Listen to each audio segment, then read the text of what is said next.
ইরানের মিসাইল হামলায় বিপর্যস্ত ইসরায়েল। শনিবার রাতে এ যাবৎকালের সবচেয়ে ভয়াবহ হামলার মুখোমুখি হয় ইসরায়েল। ভোরের আলো ফুটতেই সেই ক্ষত দৃশ্যমান হচ্ছে।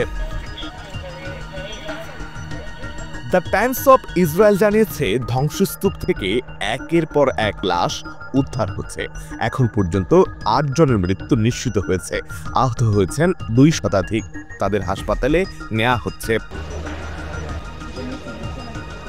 রাতে Haifa, Tel Aviv, Baat yam, Jerusalem সহ ইসরায়েলের প্রায় সব গুরুত্বপূর্ণ শহরে আঘাত হানে ইরানের মিসাইল। ইসরায়েলের ওয়াইনেট নিউজ আউটলেট জানিয়েছে, বাত ইয়ামে ক্ষেপণাস্ত্র হামলায় ৯ বছর বয়সী এক মেয়ে নিহত হওয়ার খবর নিশ্চিত করা হয়েছে। এখানে মোট নিহতের সংখ্যা দাঁড়িয়েছে ৪ জনে।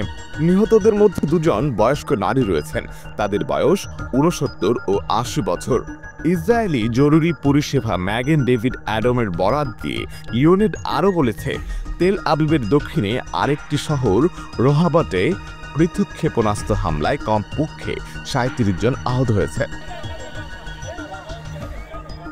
এছাড়া ইসরায়েলের বাত ইয়ামে ক্ষেপণাস্ত্র হামলার পর কয়েক ডজন মানুষ নিখোঁজ বলে প্রতিবেদন প্রকাশ করেছে ইসরায়েলি সংবাদ মাধ্যম ইউনেট।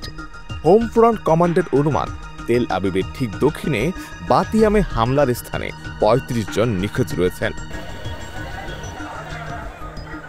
এদিকে রোববার ভোরেও জর্ডান সীমান্তের কাছে অবস্থিত ইসরায়েলের বৈত শেয়ান এবং আশেপাশের বেশ কয়েকটি শহরে শত্রুর ড্রোন অনুপ্রবেশের ঘটনা ঘটেছে। এসব এলাকায় সাইরেন বাজছে। মানুষ আশ্রয়কেন্দ্রে যেতে ছোটাছুটি করছে বলে জানিয়েছেন সূত্র।